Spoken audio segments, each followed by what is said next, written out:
بالله من الشيطان اللعين الرجيم. بسم الله الرحمن الرحيم. الحمد لله رب العالمين، والصلاة والسلام والتحية والإكرام على سيدنا ونبينا وشفيع ذنوبنا وطبيب نفوسنا رحمة للعالمين أبي القاسم مصطفى محمد. اللهم صل على محمد وعلى وصيه ووزيره ووارث علمه علم الأولين والآخرين يعقوب الدين أمير المؤمنين زوج فاطمة الزهراء والد الحسن والحسين سيد الأولياء علي بن أبي طالب عليه السلام. اللهم صل على محمد وعلى أهل بيته الطيبين الطاهرين المعصومين المنتخبين المنتجبين الذين أذهب الله عنهم الرجس وطهرهم تطهيرا. اللهم صل على محمد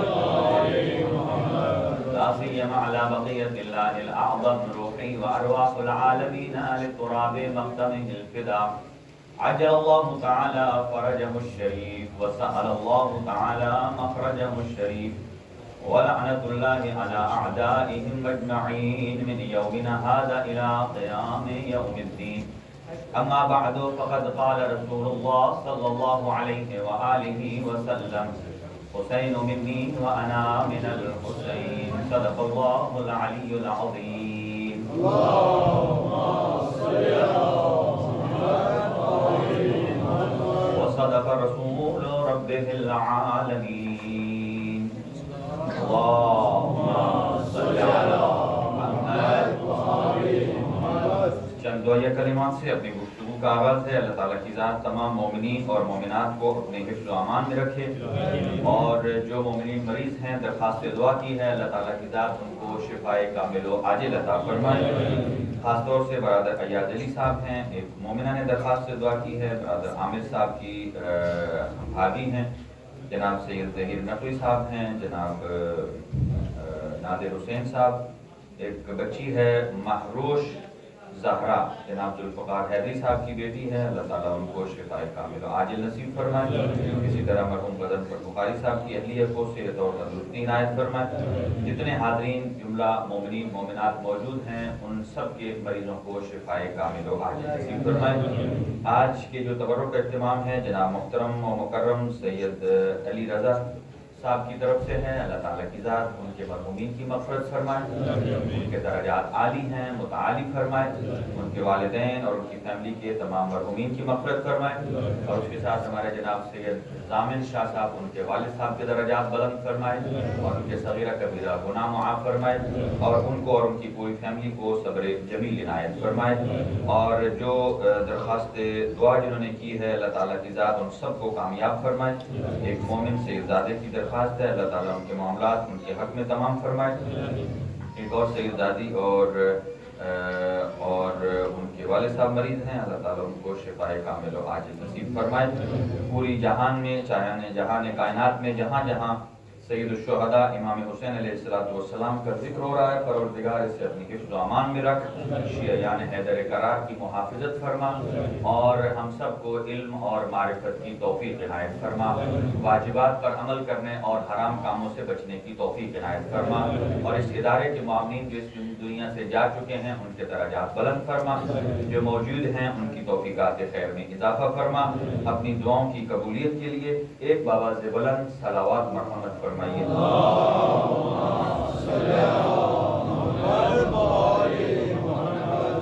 نعرہ تکبیر، یہ مکتب تشیع کا شعار ہے. نعرہ تکبیر، نعرہ رسالت، نعرہ حیدری، نعرہ حیدری.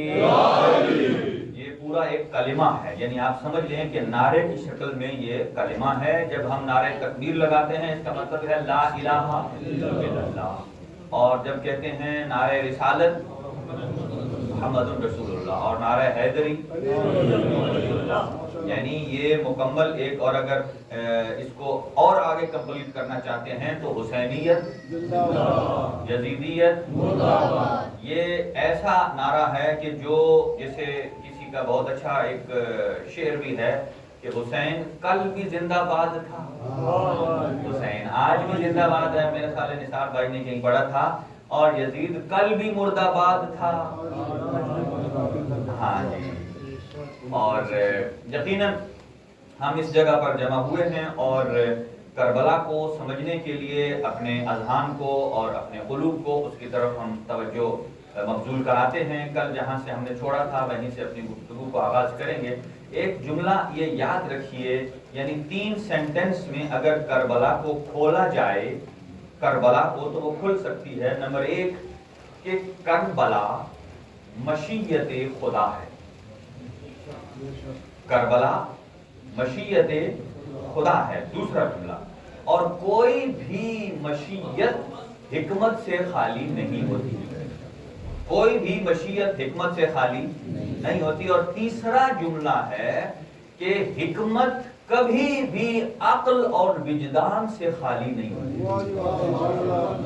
یہ 3 جملات ہیں اور یہ فلسفی جملات ہیں۔ ہم ان میں اگر سمجھنا چاہیں کہ دیکھیے پوری کائنات مشیت خدا ہے، انسانوں کی تخلیق، حیوانوں کی تخلیق، یہ پہاڑ، یہ سمندر، یہ جو ہوائیں چلنا، یہ سب کچھ کیا ہے؟ مشیت خدا ہے۔ یعنی جو ارادہ پروردگار ہے اسے آپ کہتے ہیں مشیت، یعنی جس میں کبھی کوئی شک و شبہ، ڈانوا ڈول، ہیزیٹیشن، جب جسے کہتے ہیں کہ اس میں کسی قسم کا کوئی تردد یا تشویش نہیں ہے، جو قطعاً ہو کر رہنا ہے۔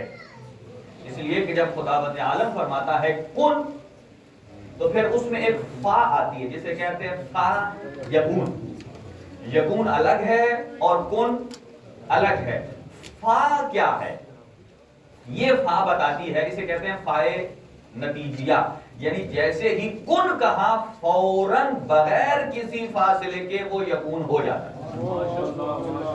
یعنی اللہ تعالیٰ کی ذات کو اسباب کی ضرورت نہیں ہوتی۔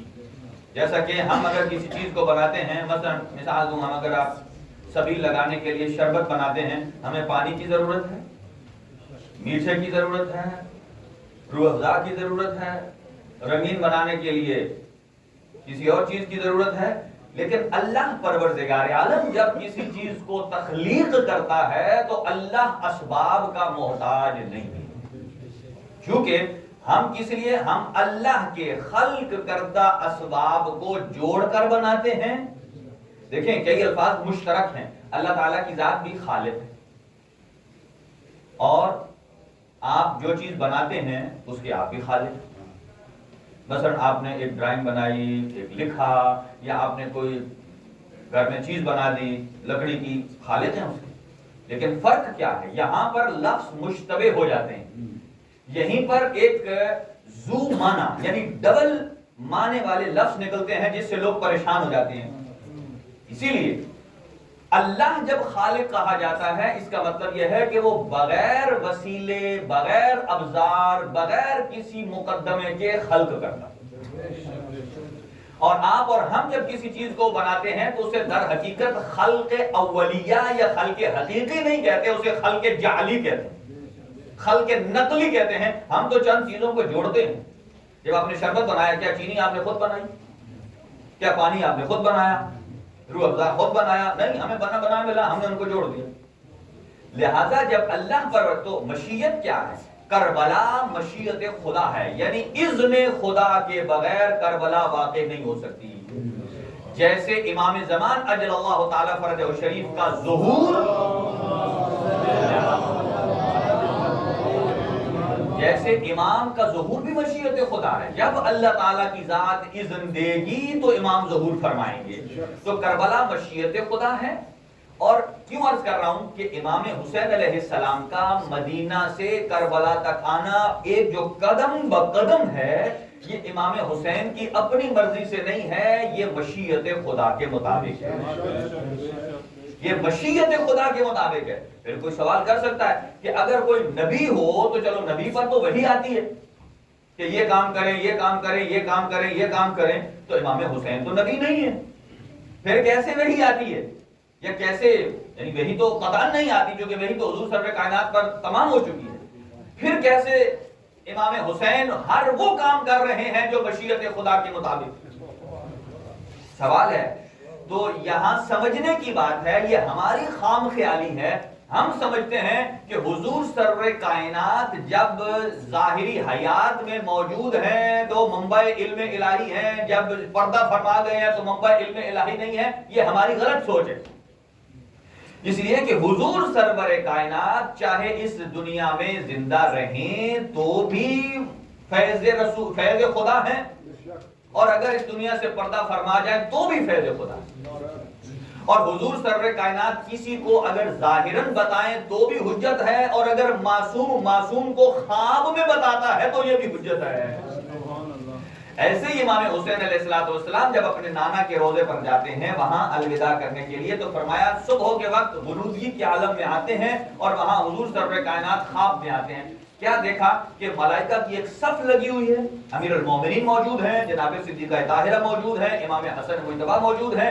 حضور سرور کائنات نے امام حسین کو اپنے سینے سے لگایا، سینے سے لگا کر فرماتے ہیں اے میرا بیٹا توجہ، العجل العجل، یعنی جلدی کرو جلدی کرو، الوعاء الوعاء، اس کا معنی بھی ہے جلدی کرو، نحن مشتاقون الیک، ہم آپ کے مشتاق ہیں، ہم آپ کے مشتاق ہیں اور ابھی جلدی آپ ہم سے ملنے والے ہیں۔ اور وہاں ایک جملہ ارشاد فرمایا اخرج الی العراق، اب یہ لفظ اخرج الی العراق حضور کا امام حسین علیہ السلام کو کہنا، یہ مشیت خدا ہے، مشیت خدا ہے۔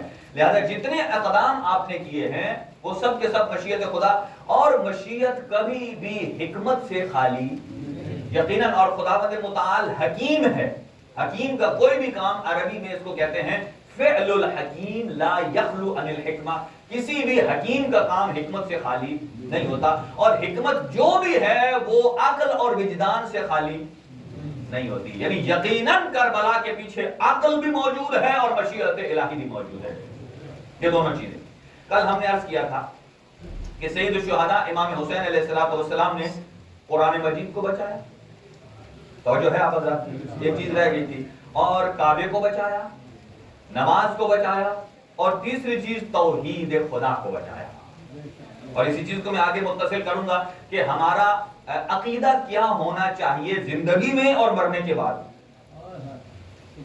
دیکھیں، ہم ایسے کو امام مانتے ہیں کہ جو زندگی میں بھی ہمارا ضامن ہے، مرنے کے بعد بھی ہمارا ضامن ہے۔ عرض کرتا ہوں آپ کی خدمت میں، تو قرآن مجید جب بچا کر دیا، اللہ تعالیٰ کی ذات نے جو ہدیہ بطور انعام عطا کیا، وہ فرمایا کہ میں اس قرآن کو آپ کے لیے قصیدہ بنا دوں گا۔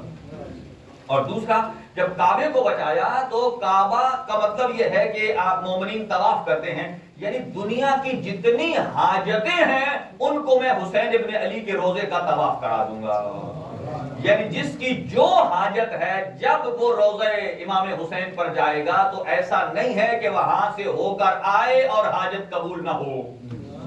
دو، اور تیسرا نماز بچا کر دی تو اللہ پروردگار عالم نے حسین ابن علی کو پشت نبوت پر سوار ہونے کا جو امتیاز عطا کیا۔ اب لاسٹ تھا کہ توحید کو بچایا، توحید سے بڑا تو کوئی نام ہو نہیں سکتا، اس لیے کہ ذات خداوندی خود ایسی ہے کہ اللہ اکبر من کل شیء، اللہ سب سے بڑا ہے، اس سے بڑی نہ کوئی چیز ہے اور نہ کوئی ہو سکتی۔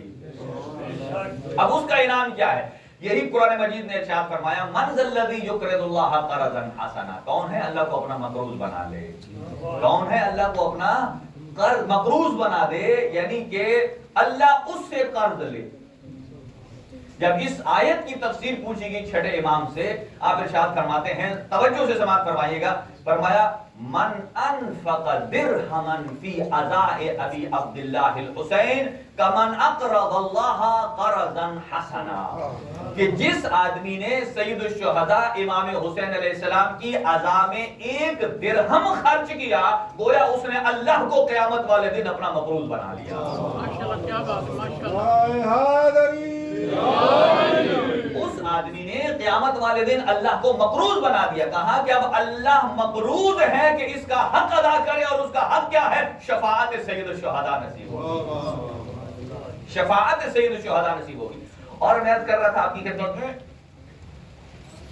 کل ایک دوست نے خوبصورت جملہ بھی مجھے کہا, اور چلے ان کے لیے میں بیچ میں مجلس میں کہیں آتا ہے تو جملہ عرض کروں گا ان کو. وہ کوئی آدمی ہمارے دوست ہیں, وہ ٹک ٹاکر بھی ہیں. انہوں نے کہا کم از کم مجلس میں ٹھہر کر ہمیں کوئی ٹک ٹاک کے لیے تو جملہ دیا کریں. کیا بات. میں نے کہا آپ اس جملے کے انتظار میں رہا کریں کہ کیسے آپ نے کیچ کرنا ہے, مجھے تو نہیں پتا. اس لیے کہ میں تو جس روانی سے جا رہا ہوں اور جس ترتیب سے جا رہا ہوں, بعض اوقات ایسا ہوتا ہے کہ میں جو سوچتا ہوں وہ پڑھتا نہیں ہوں. یہ اس ممبر کی عطا ہے اہل بیت اطہار علیہم الصلوۃ والسلام کا. اب یہ دیکھیے کہ یہاں میں ایک جملہ عرض کرتا ہوں آپ کی خدمت میں کہ جو مولا علی علیہ السلام کو اپنی زندگی میں بھی مددگار مانتا ہے اور مرنے کے بعد بھی مشکل کشا مانتا ہے, وہ نعرہ لگائے.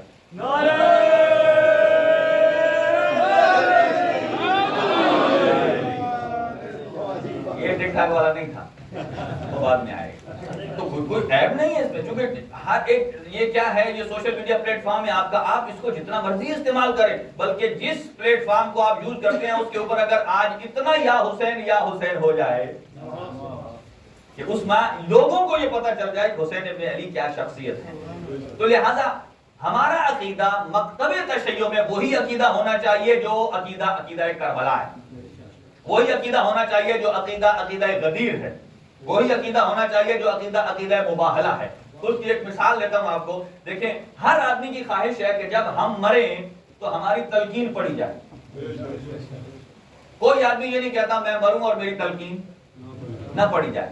اور یہ تلقین کس کے لیے ہے؟ تلقین اس موقع پر پڑھی جاتی ہے کہ جب آپ مڈ میں ہیں دنیا اور آخرت کے, یعنی یہ برج میں ہے کہ اب یا آپ ادھر ہو جائیں گے یا ادھر ہو جائیں گے. اور اس وقت کیا جملے پڑھے جاتے ہیں؟ کہنے والے کو یہ کہا جاتا ہے اذا آتاک الملکان المقربان من رسولان من عند اللہ, جب اللہ کی طرف سے تمہارے پاس دو رسول آئیں گے, تو اس رسول کا مطلب وہ رسول نہیں ہے جو انبیاء اور رسول ہوتے ہیں, بلکہ اللہ کی طرف سے بھیجے ہوئے دو فرشتے آئیں گے. اور وہ تجھ سے وَسَأَلَاكَ عَنْ رَبِّكَ, سنیے گا یہ عقیدہ ہے, سَأَلَاكَ عَنْ رَبِّكَ, وہ تجھ سے پوچھیں گے تیرے رب کے بارے میں. وَسَأَلَاكَ عَنْ نَبِيِّكَ, تیرے نبی کے بارے میں. وَعَنْ دِينِكَ, اور تیرے دین کے بارے میں. وَعَنْ كِتَابِكَ, کتاب کے بارے. وَعَنْ قِبْلَتِكَ, قبلہ کے بارے میں. اور آخری ہے وَعَنْ أَئِمَّتِكَ, یہ باتیں یاد رکھیے. یہ عقیدہ اس لیے کہ جس پر دنیا میں کاربند رہتے ہیں وہی عقیدہ وہاں ہونا چاہیے. اور سنیے, اور جب یہ پوچھا جائے گا تو پھر اس کو ہلانے والے کو کہا جاتا ہے کہ جب تم سے پوچھا جائے تو لا تخف ولا تحزن. یہ اس وقت بھی تلقین کی جاتی ہے, ڈرنا نہیں, خوف نہیں کھانا. یہ شیعہ ہی کرتے ہیں نا, اس لیے کہ دنیا تو موت سے ڈرتی ہے, تو ہم تو ایک جملہ کہتے ہیں چلا ہے علی کی ملاقات کے لیے, چلا ہے علی کی ملاقات کے لیے. اور خوبصورت جملہ حضور سرور کائنات کا, دیکھیں یہ کائنات میں کہیں نہیں ملے گا آپ کو. زندگی کا تعلق کس سے ہے؟ روح سے. اور موت کا روح سے, اس لیے کہ اگر روح ہے تو حیات ہے, اور اگر روح نہیں ہے تو گویا موت کا تعلق روح سے ہے. روح کو کیا کہتے ہیں؟ امر. اور امر کا تعلق کس سے ہے؟ اولی الامر سے. موت کا تعلق روح سے, روح کا تعلق, جسے روح کو کہتے ہیں امر. اور امر کس کے اختیار میں؟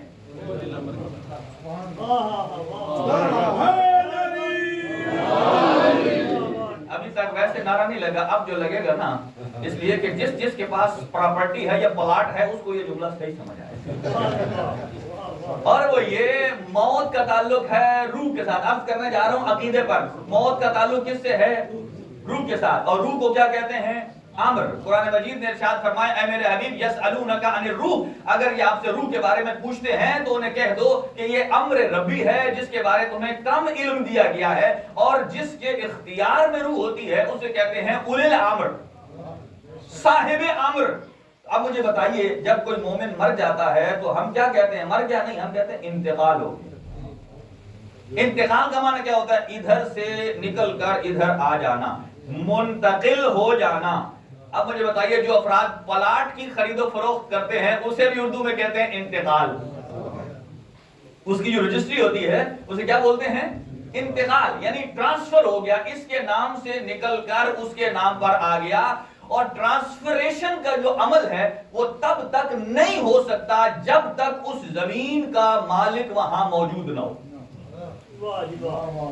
جب تک اس زمین کا مالک وہاں موجود نہ ہو تب تک وہ انتقال یا رجسٹری یا ٹرانسفر ہو نہیں سکتا۔ اب مجھے بتائیے زمین ہے تراب، اس کا مالک ہے ابو تراب، تو یہ کیسے ہو سکتا ہے کہ جب تک ابو تراب نہ آئے اور کسی صاحب تراب کی موت آ جائے، اس کی روح نکل جائے؟ اسی لیے تو فرمایا یا حار و حمدان من یمت یرانی، جو مرتا ہے مجھے دیکھ لائے۔ یہ نہیں کہا کہ جو شیعہ مرتا ہے، جو مرتا ہے مجھے دیکھتا ہے۔ اور یہاں امام رضا علیہ السلام کی خوبصورت حدیث ہے،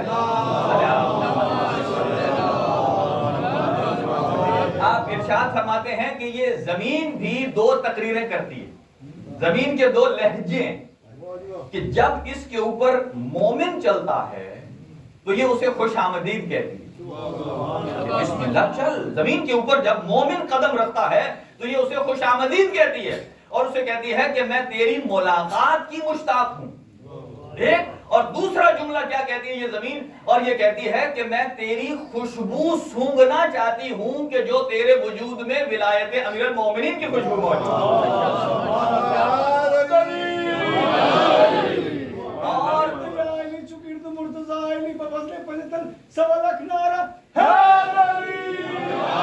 جیسے 1.25 لاکھ کہا ہے ویسے نعرہ نہیں لگا۔ آپ نے کبھی سوچا ہے کہ ہم نعرے کے ساتھ 1.25 لاکھ کیوں لگاتے ہیں؟ اس لیے کہ جب مولا علی کی ولایت کا انکار ہوا تو جو صحابی تھے 1.25 لاکھ تھے، ایسے 1.25 لاکھ نعرہ لگائیں کہ ایک ایک صحابی کا کان پھٹے، نعرہ حیدری،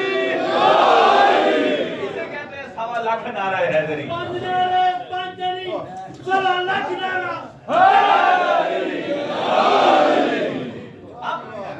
اب آپ کی تھوڑی سی جھجک اتری ہے نعرے سے، کیونکہ لفظ علی ایسا ہے کہ جو گلے کھولتا ہے۔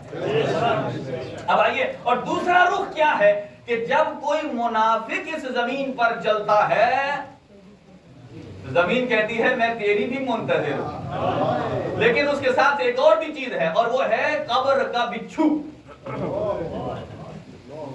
قبر کا بچھو ساتھ کہتا ہے میں تیرے منتظر۔ اب سنیے، قبر کے بچھو کی جو ہے نا حجم وہ کتنا ہے؟ اس کا سر ہوگا مشرق میں اور دم ہوگی مغرب میں، سنیے ایسٹ ویسٹ کتنا، اور قبر کتنی ہوتی؟ 6 فٹ۔ 6 فٹ میں آ جائے گا۔ سوچئے، لوگ کہتے ہیں نا علی کو ہم ذہن سے سوچ لیں گے، یہاں قبر 6 فٹ کی، اور وہ جو بچھو ہے اس کا سر مشرق میں اور دم مغرب میں، یہ آ جائے گا بیچ میں۔ اچھا، ادھر تو کوئی مفتی اعتراض نہیں کرتا، اتنا بڑا بچھو کیسے آ جائے گا؟ لیکن اگر ستارہ دروازہ زہرا پر آ جائے،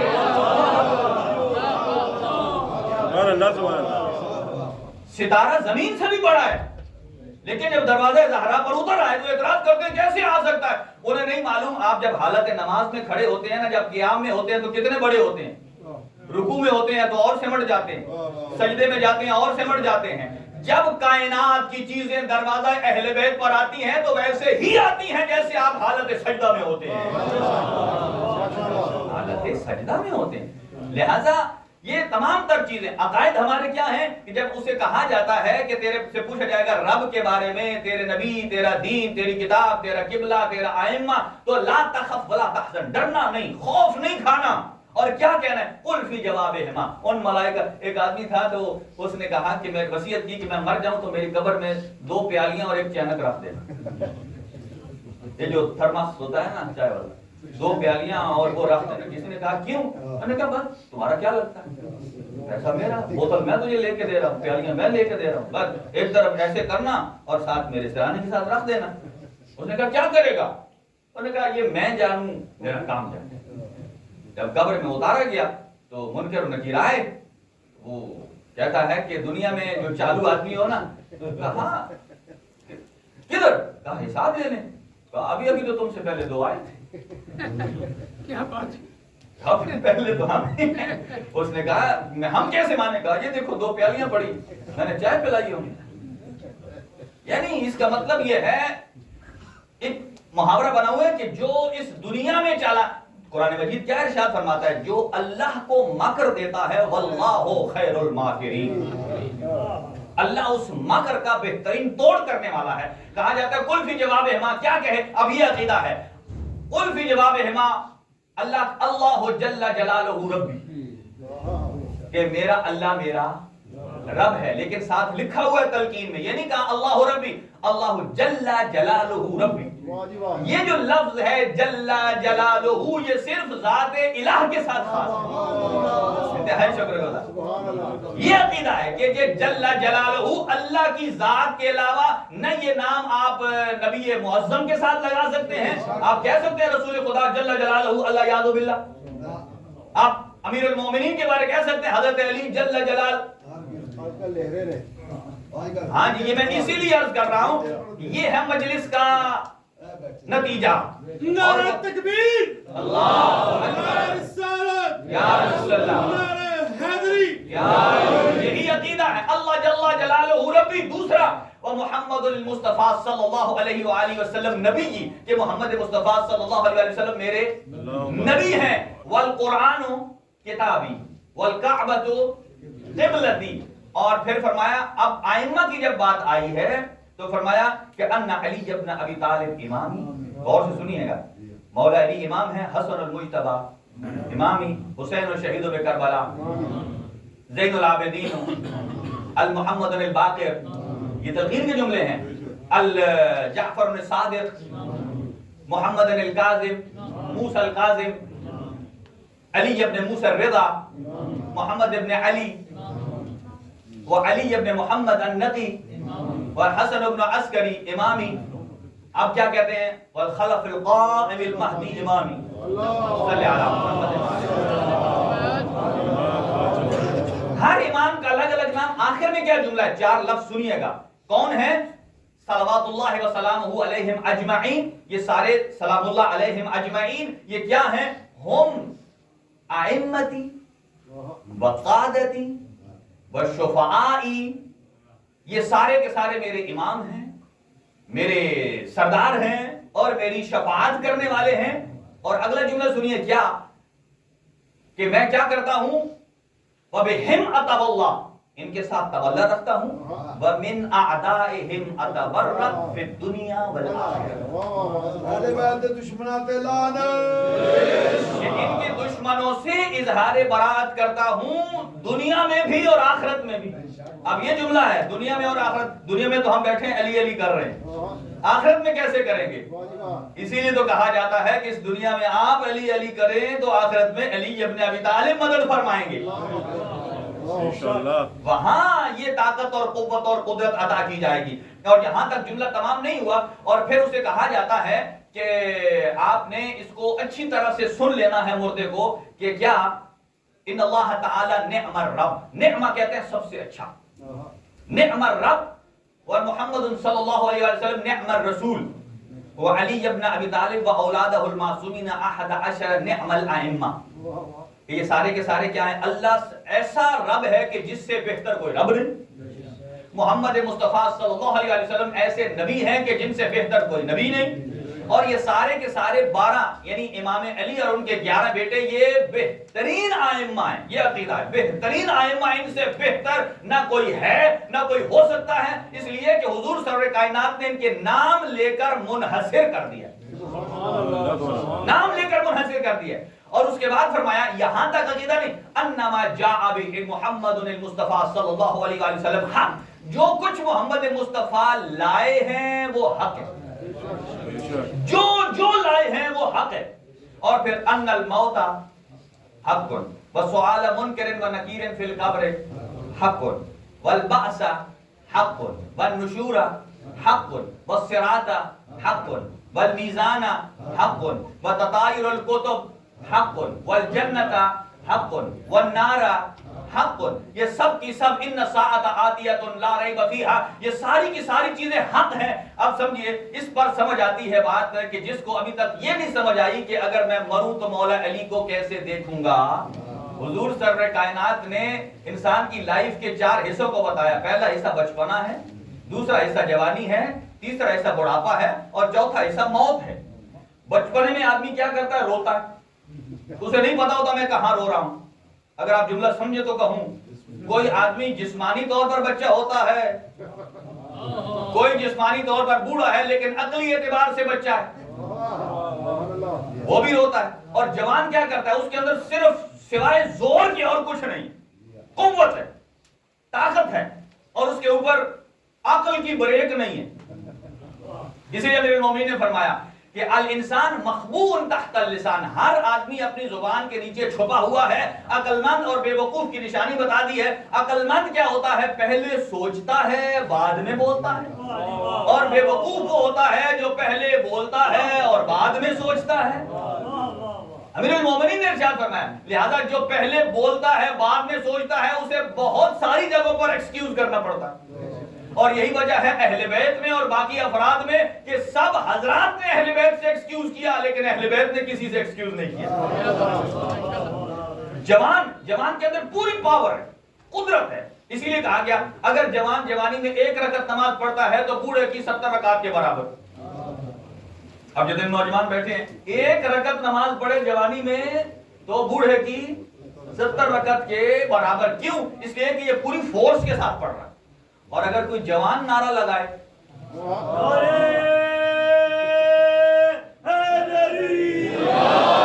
کیونکہ قدرت زیادہ ہے، اور اسی لیے کہا گیا ہے پاک پیغمبر نے ارشاد فرمایا کہ شیطان جب یسود وجہہ، ایک موقع جب شیطان کا چہرہ کالا ہو جاتا ہے جب کوئی مومن موالی شیعہ جوان مصلی عبادت پر جاتا ہے تو شیطان کا منہ چڑھا۔ کیوں؟ اس لیے کہ شیطان فل پاور کے ساتھ اسے ڈائیورٹ کرنے کی کوشش کرتا ہے اور یہ اس کی پاور کو روک کر رحمان کی طرف آتا ہے۔ اس لیے کہ فورس آپ کے پاس ہے نا، فورس دونوں طرف لگتی ہے، کسی کام کو آگے بڑھانے کے لیے بھی اور کسی کو روکنے کے لیے بھی۔ لہذا جوان کے لیے امیر المؤمنین علی ابن ابی طالب علیہ السلام نے ارشاد فرمایا کہ جوان جب مصلی عبادت پر جاتا ہے تو اس کے ماتھے سے نور نکلتا ہے اور جو عرش الہی تک جاتا ہے۔ دوسرا مرحلہ، تیسرا ہے بوڑھا۔ فرمایا بوڑھا جب آدمی ہو جاتا ہے تو اس میں لالچ آ جاتا ہے، یہ بھی لے لوں یہ بھی لے لوں یہ بھی لوں، لیکن شرط یہ ہے کہ اس کا حافظہ رہے تو وہ حافظہ ختم ہو جاتا ہے۔ اینک رکھتے کہیں اور ہیں، ڈھونڈتے کہیں اور ہیں۔ اتنا عرصہ ایک آدمی میرے پیچھے پڑا رہا، میرے ساتھ کہیں سفر پر گئے تھے مجلس پر، انہوں نے کہا تھا میری انگوٹھی آپ کی گاڑی میں گری۔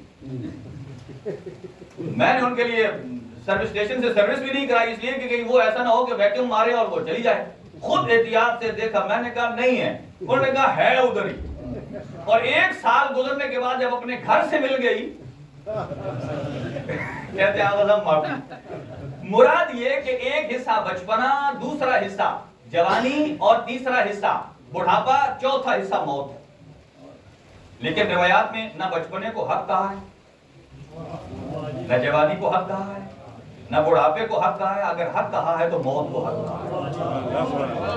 اور آپ حق کی باتیں دیکھ لیں، اور حضور سرور کائنات نے کیا ارشاد فرمایا؟ العلی مع الحق والحق مع علی، حق کے ساتھ ہے اور حق علی کے ساتھ ہے۔ یہ عقائد ہیں ہمارے کہ اگر ہم نے جو عقیدہ لینا ہے علی سے لے، اس لیے کہ پاک پیغمبر نے ارشاد فرمایا اے عمار اگر ساری دنیا علی کو چھوڑ جائے تو تم نہ چھوڑنا، اور اگر ساری دنیا قرآن کو چھوڑ دے تو تو قرآن کو نہ چھوڑنا۔ کہا کیوں؟ اس لیے کہ العلی مع القرآن والقرآن مع العلی، اور علی ایسا ہے کہ اگر اس کی اقتداء میں چلو گے تو نہ قرآن دھوکہ دے گا اور نہ علی دھوکہ دے گا۔ سبحان اللہ۔ اور صرف یہی تک جملے ارشاد نہیں فرمائے، آگے فرمایا اللہم ادر الحق حیث ما دار، اے اللہ تو حق کو ادھر لے جا جدھر جدھر علی جائے۔ جملے آپ نے سنے ہوئے ہیں لیکن میرا یہ جملہ سنیے گا، اگر علی کے مقابل میں آپ کے پاس کوئی ایسی شخصیت ہے تو لے آئیے جس کے بارے یہ بتا دیں کہ حق آگے ہو اور وہ پیچھے ہو۔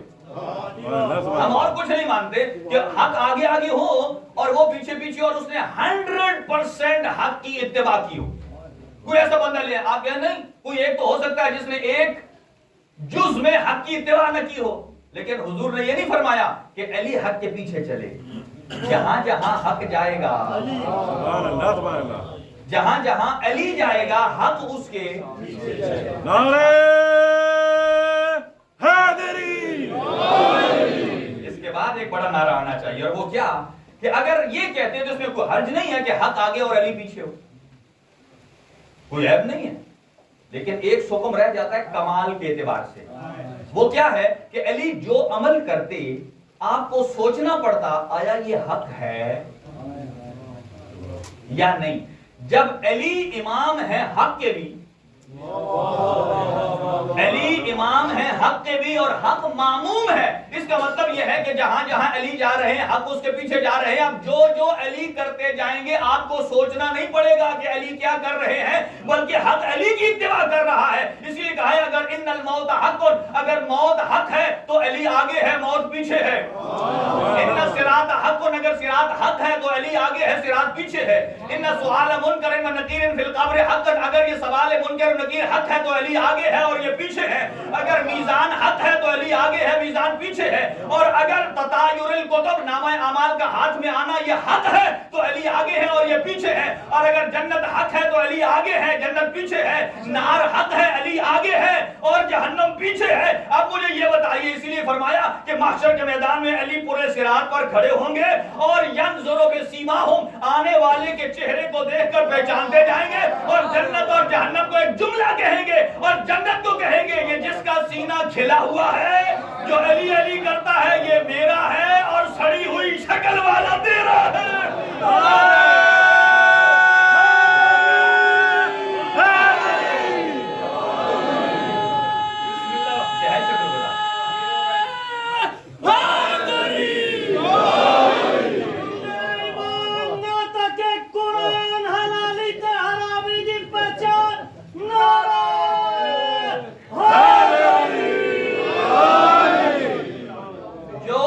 مومنین کو حلال اور حرام کی پہچان سمجھتا ہے وہ ایک قدم آگے آ گیا, ایک صلوات پڑھتے ہوئے آگے آ گیا.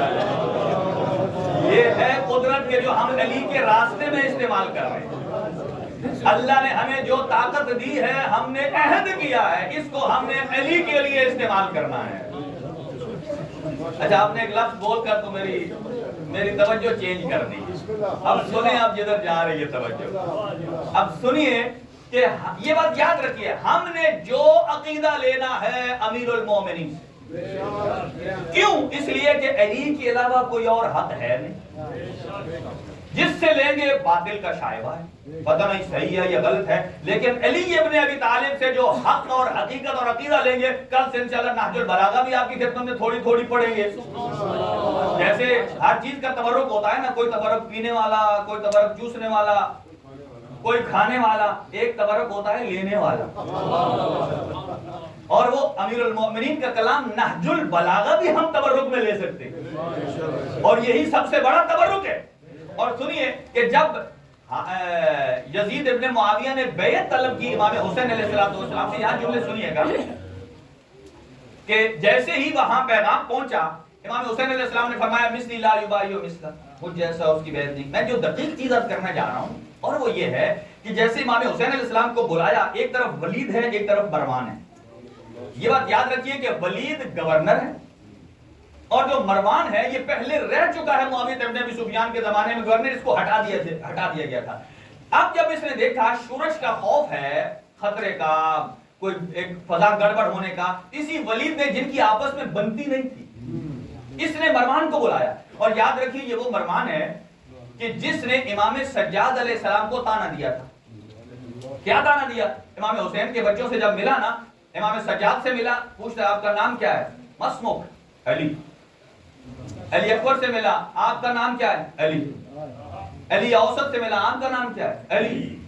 امام حسین کے جس بچے سے نام پوچھے وہ کہہ علی. اس نے آگے سے تانا دیا تھا, اس نے کہا تھا تیرے باپ کو علی کے علاوہ کوئی اور نام ہی نہیں ملا. یہ ہوتا ہے کل ایمان کا بیٹا.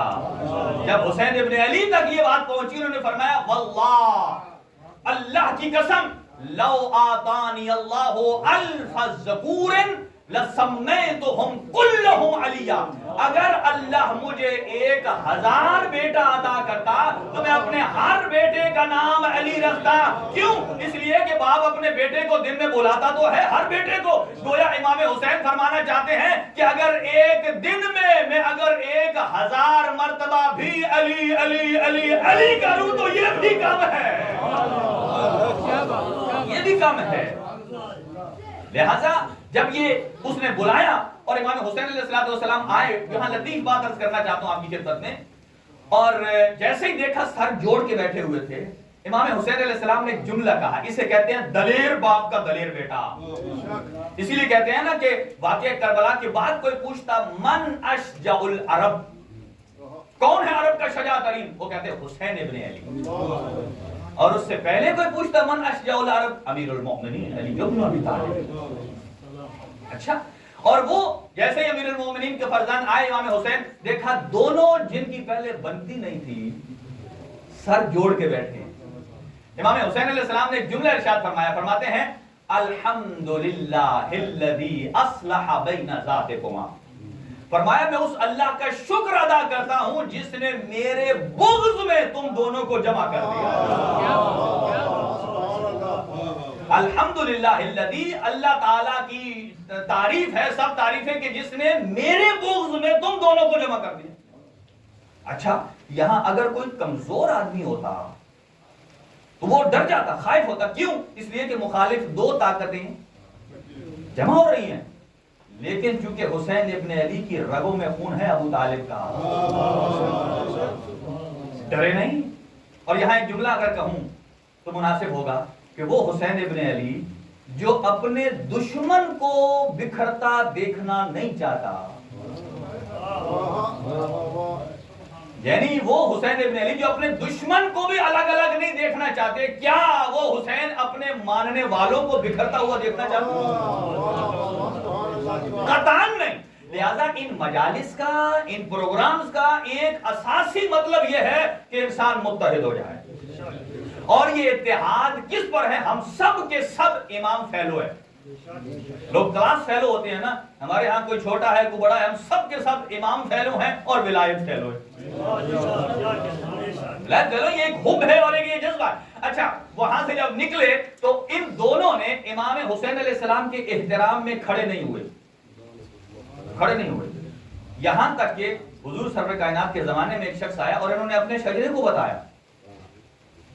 امام پاک پیغمبر کے زمانے میں ایک شخص آیا اپنے 2 بچوں کو لے کر، ایک کا رنگ تھوڑا صاف تھا، ایک کا رنگ تھوڑا ڈارک تھا، ایسے ہی کہہ سکتے ہیں نا خوش کرنے کے لیے، ڈارک تھا. اور اس نے کہا یا رسول اللہ یہ جو صاف کلر والا ہے نا یہ تو میرا ہے، لیکن دوسرا میرا نہیں لگتا، اور میری وائف کہتی ہے کہ یہ تیرا ہے. حضرت فرمایا بھی پہچان لیتے ہیں.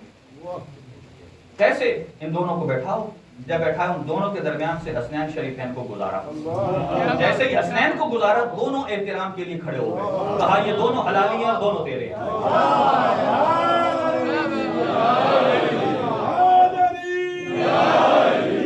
دونوں میں ربطی حلال. لیکن آپ کہیں گے کہ یہ لفظ غلط نہیں ہے، یہ حدیث رسول ہے. فرمایا یا علی لا يحبك الا طاہر الولادہ ولا يبغضك الا خبیث الولادہ. اے علی تیرے ساتھ وہی محبت کرے گا کہ جس کی ولادت میں طہارت ہے. باتوں سے بات نکلتی ہے. ہارون الرشید آپ نے دیکھا، حضرت بہلول کو دانا کہتے ہیں، بہلول فقیہ آدمی ہے، بہلول پاگل آدمی نہیں ہے. امام کے حکم پر ایسے انہوں نے کیا. اور یہاں انشاءاللہ وقت بڑے تیزی سے جا رہا ہے، عرض کریں گے آپ کی خدمت میں کہ شریعت کہتے کیسے ہیں. جو ائمہ خدا کی زبان سے لفظ نکل آئے وہی شریعت کا درجہ رکھتا ہے. ہماری اور آپ کی مرضی کا نام شریعت نہیں ہے. اور ایک مرتبہ ہارون الرشید نے کہا، جب بہلول نے بہت تنگ کیا، یعنی فیصلے کرتے تھے عقل والے اور شہر میں چلتے تھے وہ ایک لکڑی کا ڈنڈا لے کر اور اس کو گدھے کی طرح آواز دے کر کہتے تھے چل میرے گھوڑے، چل میرے گھوڑے، اس لیے کہ امام نے ارشاد فرمایا تھا علیک بالجنون، ان کا نام تھا جابر ابن یزید جعفی، علیک بالجنون، اپنے اوپر جنون طاری کر لو۔ اس کا مطلب یہ ہے کہ اپنے مذہب، ولایت، امامت کو بچانے کے لیے یہ بھی کیا جا سکتا ہے۔ لہذا اگر میرے کئی دوست کہتے ہیں کسی جگہ جانا ہے، چھوڑو کیا ہے ہم کر لیں گے، شیعہ ہے تو ڈرنا کیا، امام خود فرما رہے، امام موسیٰ کاظم علیہ السلام، علیک بالجنون، اپنے جان کی بھی حفاظت کرو، اپنے ایمان کی بھی حفاظت کرو، اپنے مال کی بھی حفاظت کرو، اور اپنے دین پر عمل بھی کرو، علیک بالجنون، لہذا جنون طاری۔ اور ادھر پھر ایک مرتبہ اس نے کہا ہارون الرشید نے کہ جب بہت تنگ کیا نا، کہا جاؤ کوئی 40 ایسے لے آؤ ڈھونڈ کر کے جو جائز الولد نہ ہو۔ دیکھیں نا، جو حرام زادہ اس کو بھی کہہ سکتے ہیں جس کے باپ نے اسے لقمہ حرام کھلایا ہو، اس کی بہت ساری تعبیریں ہیں۔ جیسا کہ ایک مرتبہ ایک عالم دین تھے نجف میں، اور ان کا ایک بچہ، اس نے کسی کو تیر مار دیا ایسے اور کوئی مر گیا۔ کسی نے پوچھا، انہوں نے اپنی زوجہ سے پوچھا کہ ہم نے تو اسے ہمیشہ رزق حلال کھلایا، کیسے اس نے یہ کام کر دیا؟ پر انہوں نے کچھ سوچا۔ ایک دن ان کی زوجہ کہتی ہے جب میں پریگننٹ تھی تو ہمارے گھر کے باہر ایک انار والا آیا تھا، مجھے کھانے کو طلب ہوئی، میں نے اس کے اندر کپڑے سلائی کر رہی تھی، سوئی ماری، سوئی مار کے اسے میں نے دبا کے قطرہ نکال کے چکھا کہ آیا یہ کھٹا ہے، کیونکہ مجھے کھٹا چاہیے تھا۔ جب میں نے دیکھا وہ کھٹا نہیں تھا، میں نے واپس کر دیا۔ عالم دین نے کہا اس ایک قطرے کے پیسے دیے تھے؟ کہا نہیں، کہا یہ اس ایک قطرے کا اثر ہے۔ اب سمجھیے سید الشہداء امام حسین علیہ السلام نے روز عاشور خطبے میں کیوں ارشاد فرمایا تھا، میں کتنی تبلیغ کر رہا ہوں تمہیں فوج اشکیا، یہ میری باتیں تمہارے دل میں کیوں نہیں اترتی ہیں، تمہارے کان کیوں نہیں سنتے ہیں، تمہارے دماغ کیوں نہیں متوجہ ہوتے ہیں؟ پھر آخر میں فرماتے ہیں ہاں میری یہ باتیں تمہارے دل میں اترتی اگر تمہارے شکم لقمہ حرام سے پاک ہوتے، اگر تمہارے شکم لقمہ حرام سے پاک ہوتے تو بات، اسی لیے کہا جاتا ہے، اب ٹائم کم ہے انشاءاللہ باقی باتیں کل کریں گے، کہ مجھے یہ بتائیے جیسا فصل بویا جاتا ہے ویسا ہی کاٹا جاتا ہے؟ ایسا ہو سکتا ہے کہ آپ حشیش بوئیں گندم کاٹیں، یا آپ جناب کھجور کی گٹھلی لگائیں اور انتظار کریں کہ ابھی مالٹے آئیں گے، کنو آئیں، ہوگا؟ نہیں آتا۔ کیوں؟ اس لیے کہ جیسا بیج ویسا اثر۔ اگر اولاد کو لقمہ حلال کھلائیں گے تو اس کا اثر بھی حلال آئے گا، اور اگر کہیں لقمہ حرام چلا جائے گا تو پھر کل کو یہ نہ کہیے کہ میرا بیٹا باغی ہو گیا، وہ ادھر چلا گیا ہے، میری بات سنتا نہیں ہے۔ نہیں، ہر چیز کا ایک اثر ہے۔ سید الشہداء نے یہی فرمایا تھا۔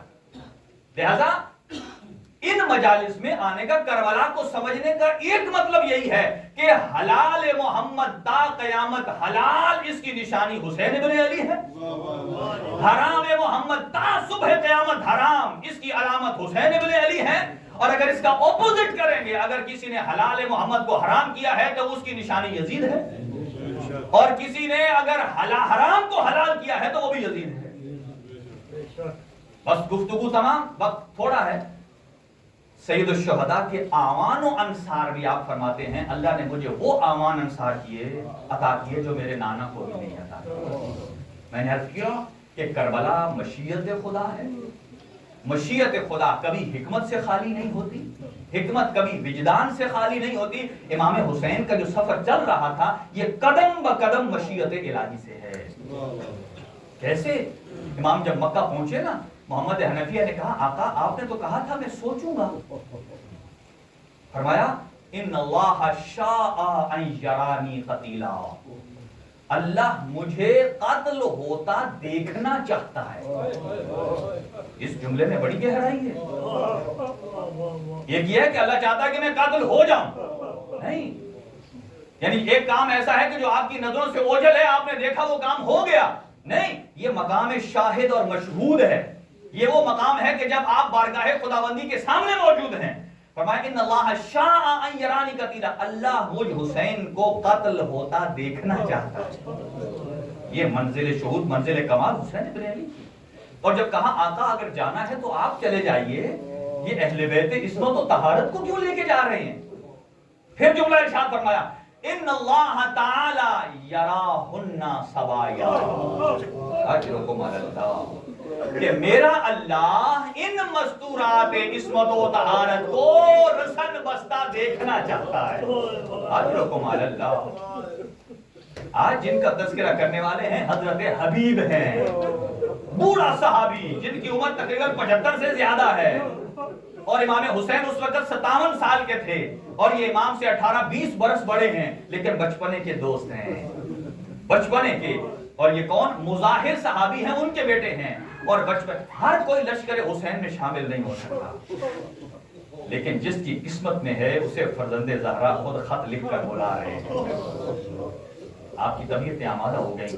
بچپنے میں جب سید الشہداء کو دیکھا کہ حبیب ابن مظاہر ساتھ ہیں، ایک مرتبہ پاک پیغمبر اپنے اصحاب کے ساتھ جا رہے ہیں، کیا دیکھا کہ فرزند پیغمبر آگے آگے جا رہے ہیں، اور حبیب امام حسین کے قدموں سے خاک اٹھا کر اپنے چہرے پر ڈال رہے ہیں۔ پاک پیغمبر نے حبیب کو اٹھایا، اپنے سینے سے لگایا اور چوما۔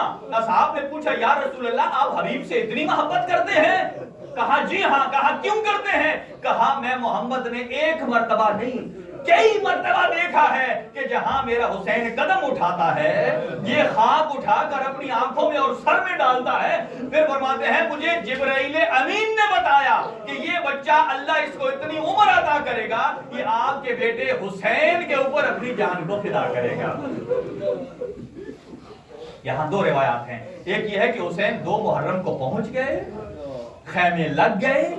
اب زہرا جانیوں نے کہا اے میرے آقا، جب دشمن کی فوجیں آنے لگی نا برابر ہزاروں کے حساب سے، کہا اے فرزند پیغمبر دشمن کی فوجیں آ رہی ہیں، کیا آپ کا کوئی آنے والا نہیں ہے؟ جب یہ جملہ کہا ہاں میرے بچپن کا دوست ہے۔ کہا کون؟ حبیب ابن مظاہر۔ حبیب کو خط لکھا اور عجیب انداز سے خط لکھا، اور جب یہ خط لکھ کر قاصد کو بھیجا، اور کوفے کی حالت یہ ہے کہ عبید اللہ ابن زیاد نے ساری باؤنڈری کو کور کیا ہوا ہے کہ کوئی بغیر اجازت کے نہ آئے نہ کوئی جائے۔ امام نے قاصد کو بھیجا جاؤ اور حبیب کو میرا پیغام پہنچا دو۔ اور کیسے قاصد پہنچا، اور روایات مختلف ہیں، ایک یہ ہے کہ قاصد ڈائریکٹ حبیب کے گھر آیا، اور ایک یہ ہے کہ قاصد اس دکان پر بازار میں موجود تھے جہاں سے مہندی خریدنے والے تھے، اور شانہ ہلا کر قاصد نے کہا یہ آپ کا خط ہے۔ کہا آپ کون؟ انا برید الحسین، میں حسین کا پیغام رساں ہوں۔ جب خط دیکھا، اب حبیب نے صرف اسے کھولا، ایک لائن دیکھی فوراً بند کر دیا، اور ایک جملہ اپنے ہاتھ داڑھی پر ہاتھ مار کے کہتے ہیں کہ اب یہ ریش خون سے خراب ہوگی۔ اجرکم اللہ، اپنی آوازوں کو بلند کیجئے۔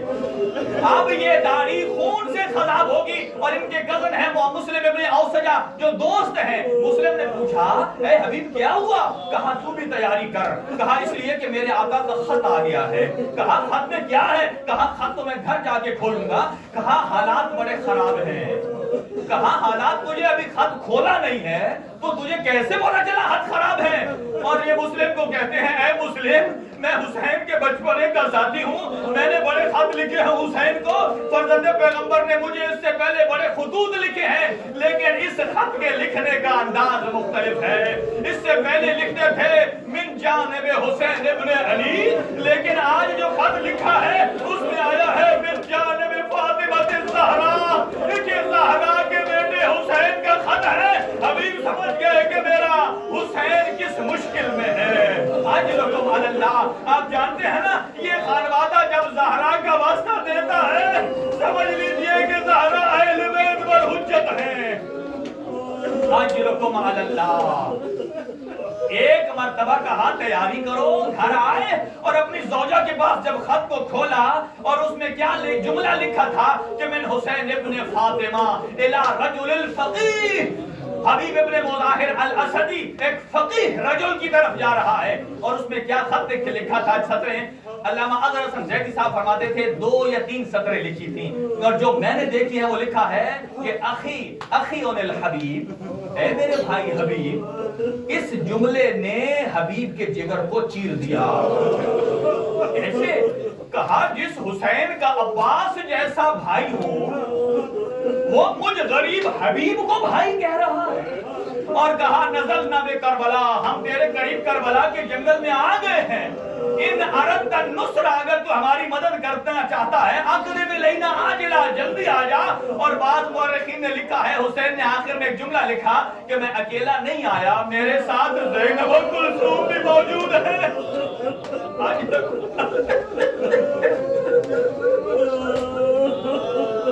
میرے ساتھ زینب و کلثوم بھی ہیں. اپنے گھر حبیب جاتے ہیں اور اپنی زوجہ سے ڈسکس کیا اور انہوں نے کھانا رکھا اور ایک مرتبہ پہلا لقمہ نہیں لگایا اور خط کو بتایا. کہا کیوں پریشان ہے, کیوں لقمہ گلوگیر ہو رہا ہے؟ کہا فرزند پیغمبر کا خط آ گیا ہے. اور زوجہ نے پوچھا کیا ارادے ہیں؟ کہا میں قبیلے کے سرداروں سے معلوم کروں گا. جب یہ جملے کہے نا تو کہا یہ میری چوڑیاں آپ پہن لیجئے, اپنی ذوالفقار مجھے دے دیجئے. میں زبان حال سے کہوں گا آقا آپ کی غربت پر سلام, کہ یہاں خواتین اپنی ارادت کے لیے آپ پر قربان ہونا چاہتی ہیں. جب یہ جملے سنے اور کہا نہیں میں تجھے آزمانا چاہتا تھا کہ تیرا خیال کیا ہے. اور اپنے غلام سے کہا جلدی جملہ سنیے. غلام سے کہا میرا گھوڑا شہر کے باہر لے جا.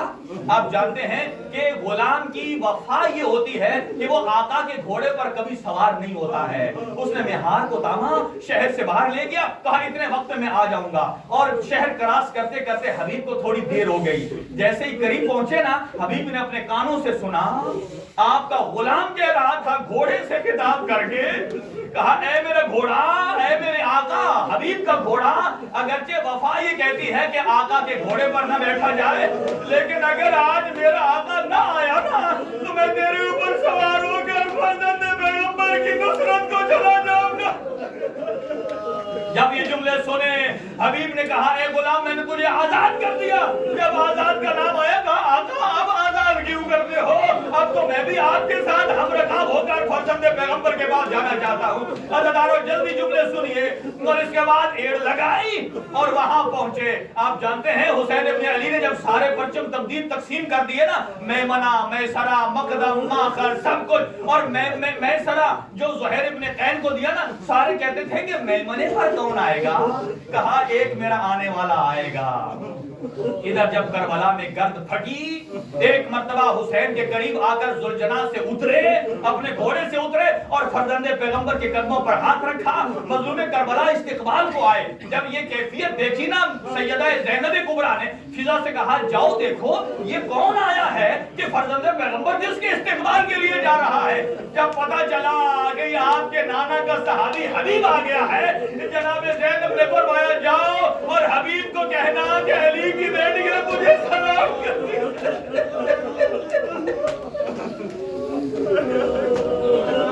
آج رکھو اللہ, علی کی بیٹیاں تجھے سلام کرتی ہیں. اب ڈیٹیل ہے لیکن سنیے بس. یہاں اب میدان میں گئے, 80 ملاعین کو فنار کیا اور ایک مرتبہ زین ذوالجناح سے ڈگمگا گئے. اب دو روایتیں اور سن لیجئے. اور جب حبیب کے لاشے پر مظلوم کربلا پہنچے اور ایک مرتبہ پوچھا اے آقا مجھ سے راضی ہیں؟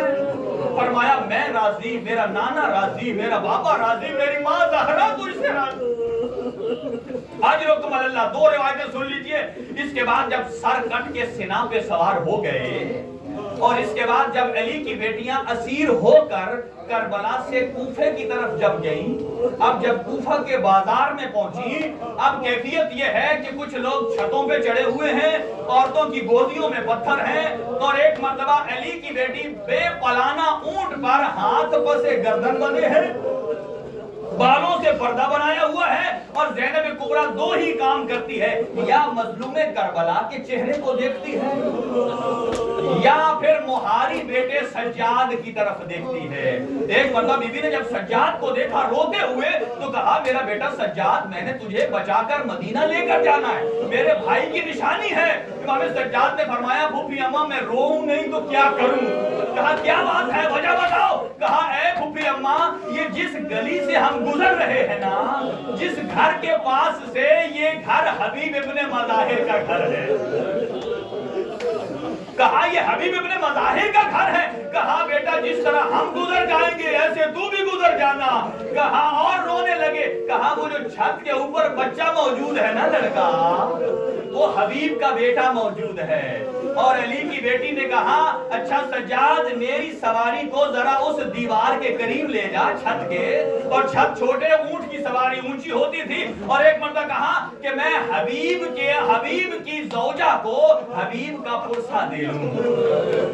روایت میں ہے کہ وہ الزہرا جائی جس کو حسین کے مرنے کا شہادت کا کسی نے پرسہ نہیں دیا, اونا محمد کا پرسہ نہیں دیا, بی بی کو کسی نے رونے نہیں دیا, وہ زینب آج حبیب کا پرسہ دینے جا رہی ہے اس کی زوجہ کو. اور ایک مرتبہ جب حبیب کے بچے کو دیکھا اور کہا اے میرا بیٹا, جب حبیب نے دیکھا کہ کوئی خاتون ہے کہ بالوں سے پردہ بنایا ہوا ہے اور ادھر سے خون ٹپک رہا ہے سر میں پتھروں کی وجہ سے, اور ایک مرتبہ بچہ ذرا پیچھے ہوا اور بی بی نے بلا کے کہا اے میرا بچہ تو دور نہ ہو, تو میرا بھتیجا ہے, تو میرے بھائی حبیب کا بیٹا ہے. اور اس نے ایک جملہ کہا اچھا آپ جو کہتی ہیں کہ میں آپ کی عزیزہ ہوں, رشتہ دار ہوں, لیکن میں نے اس سے پہلے آپ کو کبھی دیکھا نہیں ہے. جب یہ جملہ آیا نا اس سے پہلے میں نے آپ کو کبھی نہیں دیکھا, علی کی بیٹی نے اپنے ماتھے کو اونٹ کی کوہان پہ مارا اور ایک جملہ کہا ہمیں اس سے پہلے کسی نے نہیں دیکھا. جب سے میرے عباس کے بازو قلم ہوئے, جب سے میرا حسین دین سے زمین میں آیا, یہ زہرا جائیا اجرکم اللہ. ایک مرتبہ اور اسے کہا تیری اماں کہاں ہے؟ کہا وہ نیچے حجرے میں موجود ہے. کہا کیا کر رہی ہے؟ کہا قرآن کی تلاوت کر رہی ہے. کہا ذرا جاؤ اماں کو کہو کوئی قیدن ہے جو تجھے بھی جانتی ہے اور میرے بابا کو بھی جانتی ہے, اسے بلا کے لے آ. جب وہ گیا اور جب واپس پلٹا سواری تھوڑی آگے جا چکی تھی, بی بی زینب کبریٰ پلٹ کر دیکھ رہی تھی. جب وہ بچہ اوپر آیا نا اور اکیلا آیا اور کہا سجاد بیٹا ذرا میری سواری کو پیچھے کر. آپ جانتے ہیں کہ سواری جب رکتی تھی تو جب شمر نے بڑھنے کو کہہ دیا, اس کا مطلب یہ ہے کہ وہ امام سجاد کی پشت پہ تازیانے مار رہا ہے. نہ جانے کیسے امام نے اسے روکا. اب جب بچہ آیا جناب زینب کبریٰ نے پوچھا اے قاسم ابن حبیب تیری والدہ کہاں ہے؟ کہا وہ قرآن پڑھ رہی ہے. کہا بتایا نہیں؟ کہا بتایا ہے. کہا کیا کہتی ہے؟ کہا میری والدہ نے جو جملہ کہا وہ جگر چیر دینے والا ہے. میری والدہ قرآن پڑھ رہی تھی, وہ کہتی ہے کہ میں زینب کبریٰ کی کنیز ہوں, میں بڑی پردہ دار ہوں, میں کبھی چھت پر نہیں آتی, وہاں نامحرموں کا مجمع.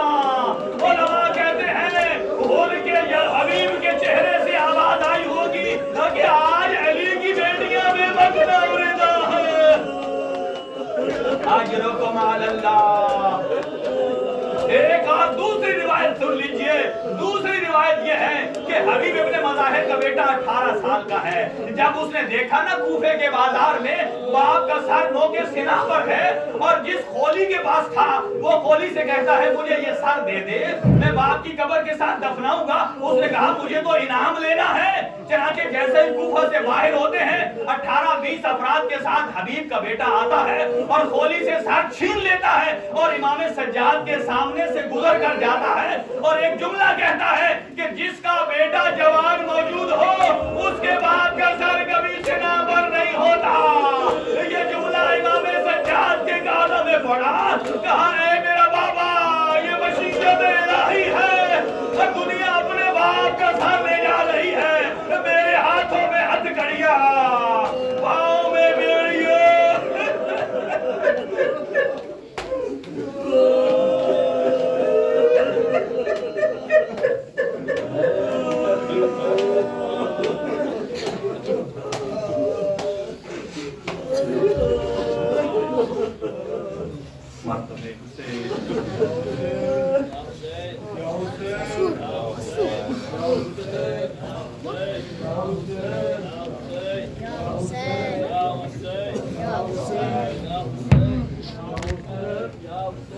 Ya Hüseyin.